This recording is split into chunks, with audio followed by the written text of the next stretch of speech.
Selon les informations du Parisien, Ariel Boulin-Prat et Bertrand Renard, anciens de l'émission des chiffres et des lettres, ont décidé de porter plainte devant le Conseil des prud'hommes contre France Télévisions pour leur éviction. Ils vont réclamer une somme mirobolante en réparation. Changement de programme. Depuis août 2022, l'émission des chiffres et des lettres, diffusée quotidiennement sur France 2 puis sur France 3 depuis plus de 50 ans, a été déprogrammée du lundi au vendredi au profit d'une nouvelle émission, Duel en famille, le match de région, présenté par Cyril Ferraud.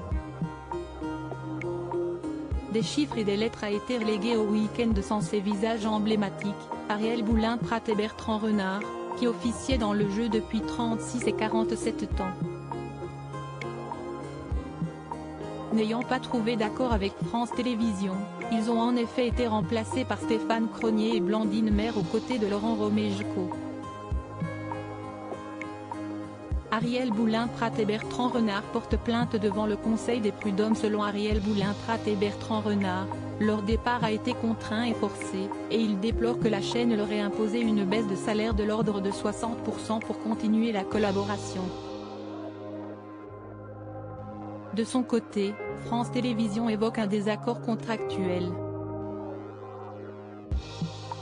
Après plusieurs mois de négociations qui n'ont pas abouti, Ariel Boulin-Prat et Bertrand Renard ont finalement décidé en février dernier de porter plainte devant le Conseil des prud'hommes de Paris contre le groupe audiovisuel public, selon les informations du Parisien, samedi 11 mars.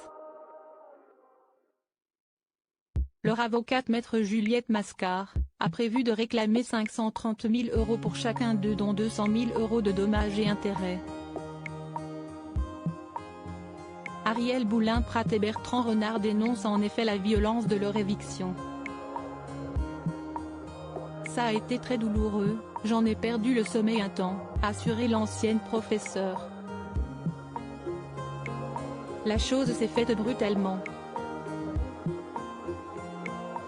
Vous ne quittez pas sans regret une société où vous avez passé près de 50 ans de votre vie, surtout du jour au lendemain, a ajouté Bertrand Renard. L'audience devant le Conseil des prud'hommes de Paris doit se tenir jeudi 4 mai.